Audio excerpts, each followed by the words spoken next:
fatoração, isso aqui, vou botar logo a fatoração, ficou assim, ó, G3 sobre 16 π ao quadrado,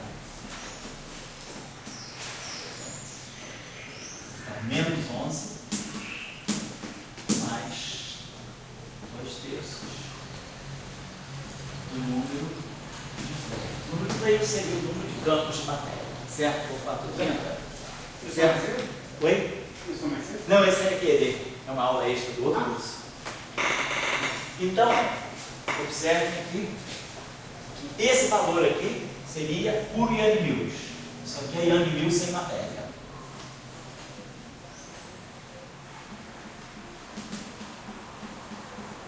E isso aqui é a contribuição da matéria fermiônica.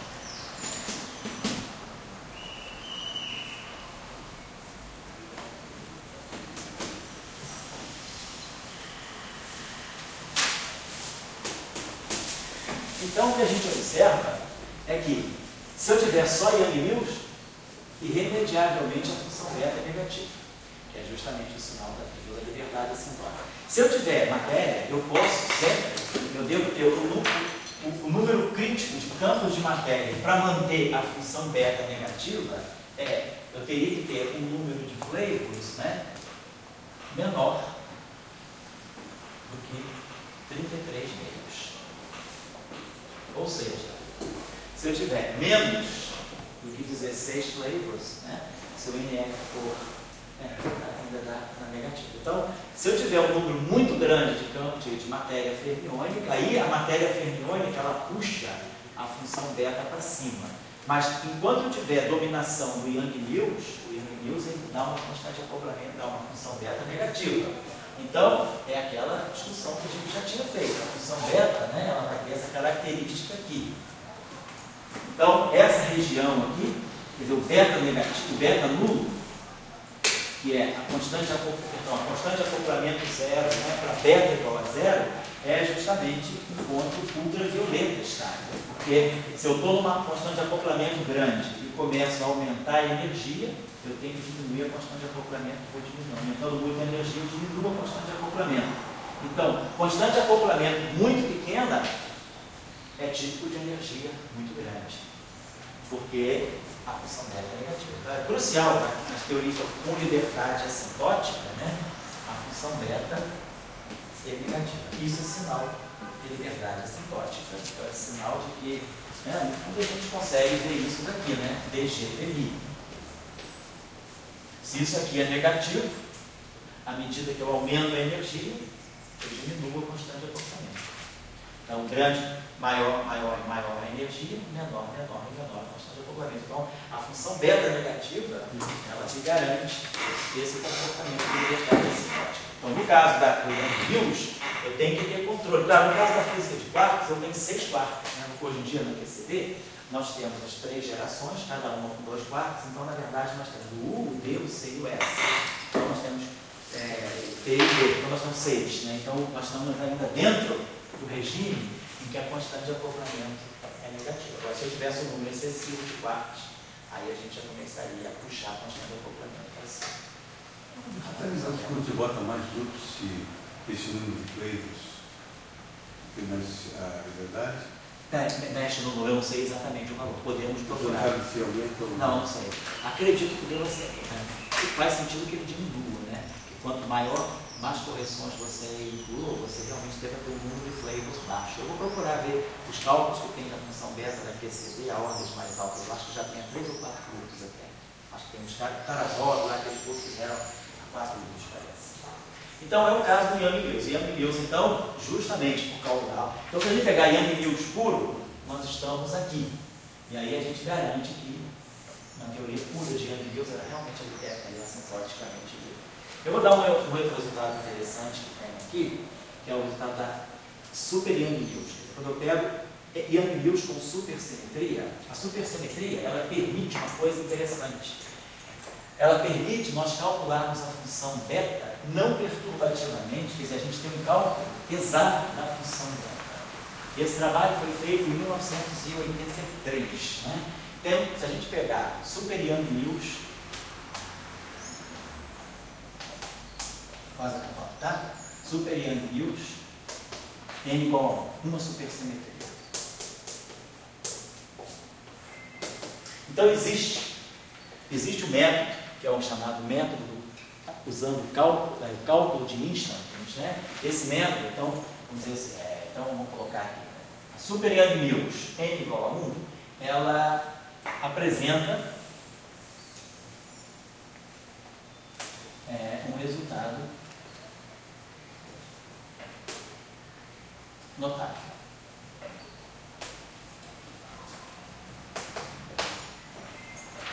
Em 83, Novikov, Schiffman,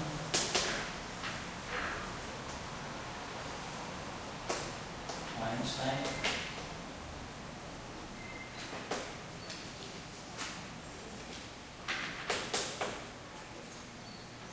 Zaharov,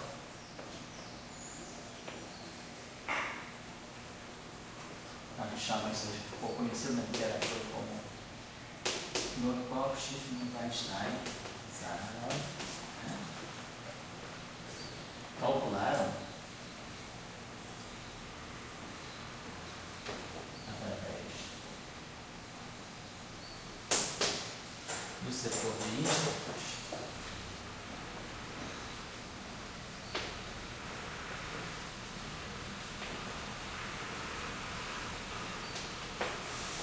a função beta exata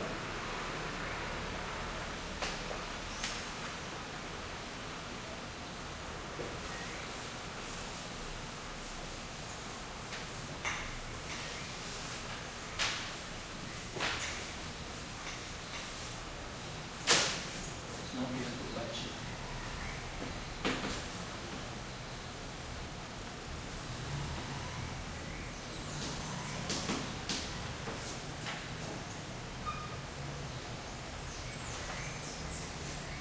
Então, o resultado é esse aqui, a função beta.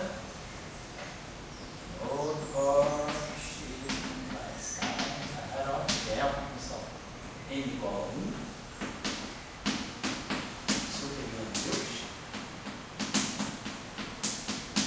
tem esse resultado a negativo, menos 3 sobre 8i, CA, já vamos ver, CA é o índice de Dicke, né?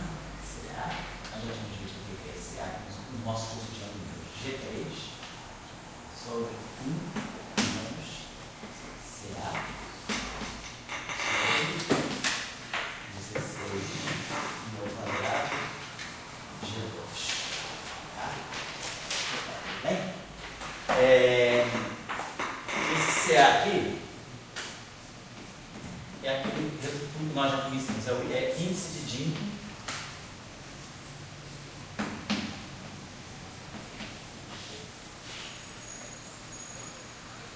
da representação de junta do grupo de Lie.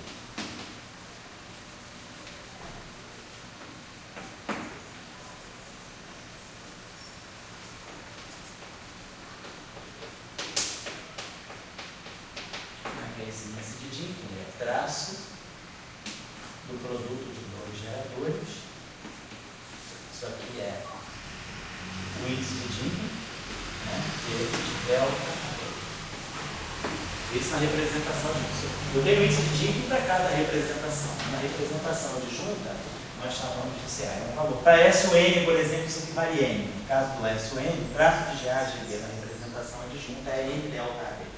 Então, esse coeficiente está marcando isso. Isso aqui é Young Mills puro também, sem matéria. Tá? Então, é Super Young Mills puro, sem matéria. Então, esse resultado é bem interessante, porque ele não está me dando um polinômio. Vocês estão observando? Isso aqui é uma série geométrica. Então, se eu expando isso aqui, eu vou ter 1 sobre 1 menos x, é 1 mais G2, depois eu vou ter menos G4, tem uma série, mais G4, mais G6, eu vou ter uma série em potências de G2, e aí que vai multiplicar o G3. Então, eu tenho esse resultado, não perturbativo. Esse resultado foi um resultado muito forte obtido em 83. O artigo paper é esse aqui, é o Nuclear Physics, Será que a gente consegue pegar ou pelo ano não? Não consegue, ele não é tão velho, não. É 83B, 229, 1983. De repente vocês têm até o PDF dele, que página 381. 381. Então, esse trabalho aqui foi o trabalho que mostrou também que nas teorias de Young-Mills supersimétricas persiste aqui uma função beta negativa. Então, liberdade assintótica está garantida também, né? Então, é fundamental a gente ter informação sobre a função beta. Você pode falar melhor o que são instantons?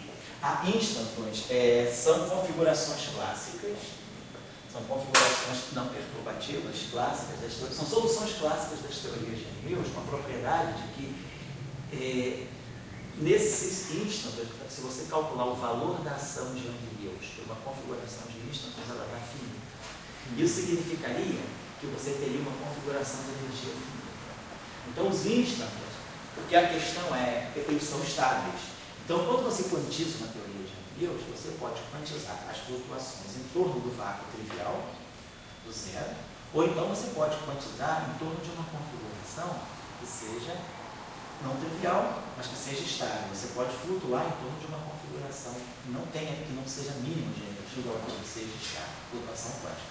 E aí, esses instantons, na supersimetria, o setor de instantons é muito manipulável e você consegue tirar informações não perturbativas através dos chamados teoremas de não renormalização da supersimetria usando o setor de instantons. Isso foi o que esse grupo fez.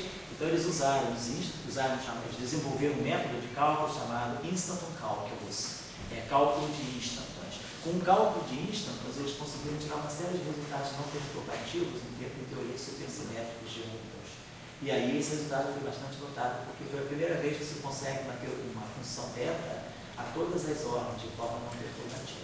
Esse resultado foi bem notado de 83. Eles depois continuaram essa linha de trabalho, desenvolveram mais à frente, publicaram várias coisas interessantes sobre aspectos não perturbativos da função beta. Bom, então eu só vou finalizando agora.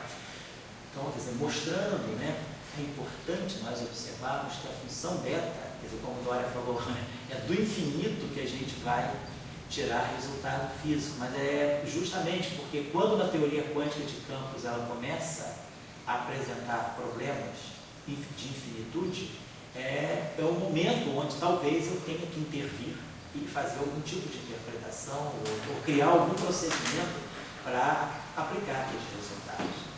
Então, o cálculo, o setor de infinitos, né, das teorias quânticas de campo, as renormalizações das constantes de acoplamento, elas estão justamente mostrando que eu usando os infinitos que aparecem na renormalização das constantes de acoplamento, eu consigo compreender, consigo dar uma interpretação de constantes de acoplamento agora, que variam com escalas de energia que não são mais fixas, não são parâmetros fixos, mas são parâmetros que dependem da energia.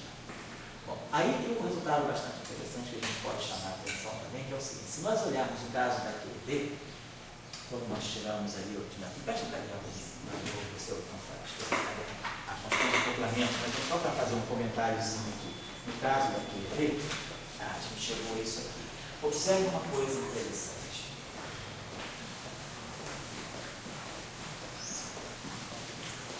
Opa, tá bom, tudo bem? Estou acabando a aula de QED hoje, tá? Não é Young-Mills ainda não, eu tenho aula de QED hoje. A nossa começa a 4 horas, tá? Então, vou começar já. Vai sentar aí que a gente vai começar.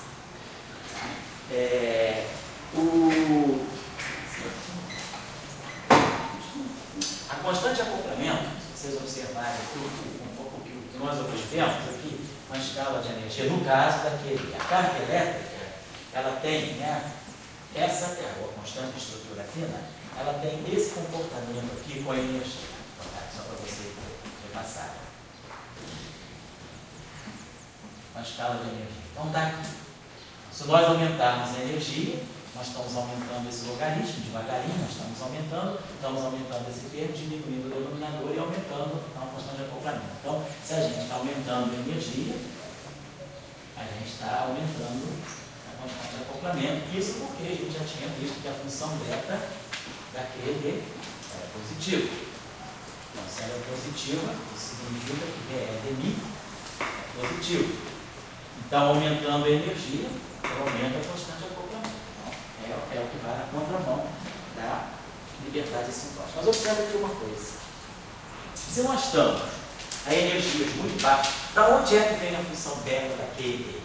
A função beta da QED, ela vem desse diagrama aqui, a 1.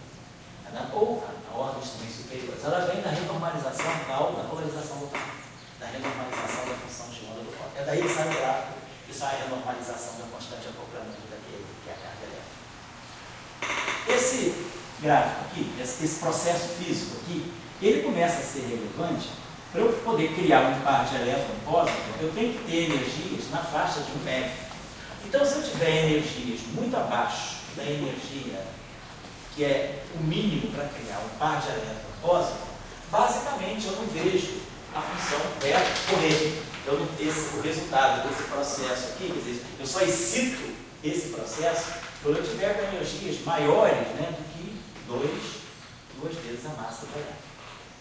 Então, nesse regime de energia, a função beta praticamente é a função de acoplamento do urânio. E, de fato, nós temos que o potencial para energias baixas, eu posso imaginar que uma boa aproximação da interação eletromagnética é o potencial colombiano. Duas cargas estáticas interagindo, elas não têm um potencial colombiano. Porém, se nós começarmos agora a ter energias que vão um pouco mais alto, o que vai acontecer? Nós começamos a observar que a constante de acoplamento ao quadrado, ela começa a ter um comportamento que vai com 1 sobre o logaritmo da energia. Então, o potencial, a energia de interação, se tiver duas cargas pontiformes, já agora considerando efeitos quânticos, a gente vai trabalhar com energias mais altas, efeitos quânticos começam a interferir, o potencial colombiano, ele, no fundo, é o quê? Ele é 2 sobre R. Ele deve começar a carga agora, mas a carga elétrica agora, a partir dessa energia, ela começa a correr, ela já não é mais fixa, ela não é um parâmetro fixo. Ela é 2, vai por 1 sobre o log da energia. Então, isso aqui deveria ir com 1 sobre R e o log da energia. Esse log da energia, a gente sabe que energia é inverso de um parâmetro de comprimento. Esse aqui é o log, né, de 1 sobre R, que é menos log de R. Na verdade, então, a gente começa a ver isso aqui. Ó. O fato da constante de acoplamento da QED começar a correr com a energia a partir de uma certa escala de energia, vai me trazer esse tipo de correção quântica ao potencial colombiano. Eu começo a ter agora um efeito de R log de R. Então, isso se eu tiver duas cargas multiformes, né? Duas cargas estáticas em interação. Então, a função beta, ela corrigindo, na verdade, a carga elétrica com a escala de energia, ela vai estar, na verdade, mexendo com o potencial colombiano. Se eu aí vou mais à frente e falo, se eu tiver monopolos magnéticos, por exemplo, pela formulação de Dirac, a gente sabe que a carga magnética e a carga elétrica, elas têm uma relação de quantização. Elas têm aqui alguma coisa que vai na ordem de H por K. Então, a carga elétrica, o oposto, ela vai de uma forma inversamente proporcional à carga magnética. Então, se eu tivesse monopolos magnéticos, a interação magnetostática entre monopolos magnéticos, o E2 não vai com 1 sobre o log de E. A carga magnética, ela vai, é o oposto da carga elétrica. A carga elétrica vai com 1 sobre o log de E, a carga magnética com o log de E. Então, a gente imagina que o potencial de dois monopolos, ele deveria ter um comportamento que é alguma coisa do tipo log de R sobre R. Então, isso tudo a gente pode tirar pela análise da função beta, né, que conserva por isso. Então, no caso da QED, o que é crucial é que a função beta seja positiva. Então, isso aqui me dá esse tipo de comportamento, e aí eu posso inferir sobre várias fases, né? E, olhando o potencial, a gente pode ter ideia de como é que a teoria de Young-Lewis está classificada. Ela pode estar na fase confinante, pode estar na fase de Higgs. Então, a análise da função beta é muito importante. Isso se tornou razoavelmente mais assim, explícito a partir de 96, aliás, com os trabalhos do Zyber e Witten sobre a questão da dualidade nas teorias de Young e Mills. Se reavaliou muito mais intensamente a questão da função beta. Esse trabalho que eu falei com vocês aqui, esse núcleo físico de 83, do Novikov, Schiffman, Einstein e Zakharov, que faz a função beta de uma teoria de super Young e Mills a todas as ordens, ela foi decisiva para a compreensão desses aspectos não perturbativos das teorias de Witten. Então eu acho que esse ali é um ponto essencial. Você foi do proteção de Coulomb, né? isso. Eu acho que isso aí, nós estamos vivendo um mundo da virtualidade, trazendo coisas aí discutíveis. Mas vamos dizer assim, uma coisa que não é discutível é o seguinte: se eu tiver uma TV, que eu tenho não só fótons, mas tenho outras partículas como um dado. Então, para ter um dado, a presença do dado significa que eu estou aumentando a minha energia daquele. Eu não preciso estar dizendo que eu estou com um guia. Eu estou com dados. Então, se eu pego uma Lagrangiana, eu tenho algum de fótons e dados. Renormalizável, né? Uma Lagrangiana clássica.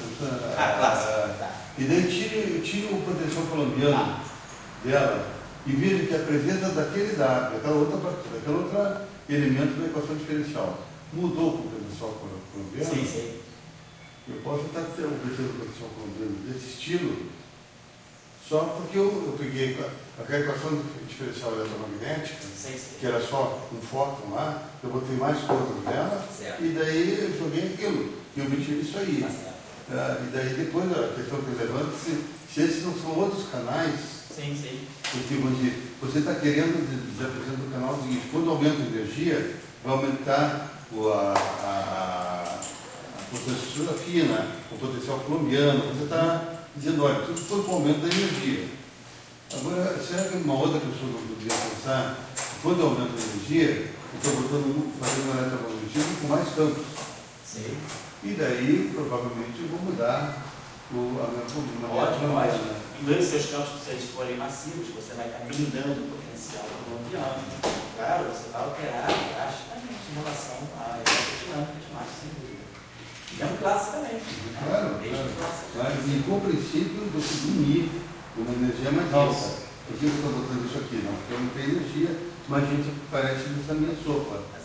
Então, quer dizer, eu estou dando aqui o caso, colocando aqui o caso da QED mínima, a QED normal, a QED de Dirac, né? A QED escalar, a QED exponencial, e aí a gente vê que os efeitos, né, pelo menos se a gente analisa os efeitos da função beta, quais são os possíveis.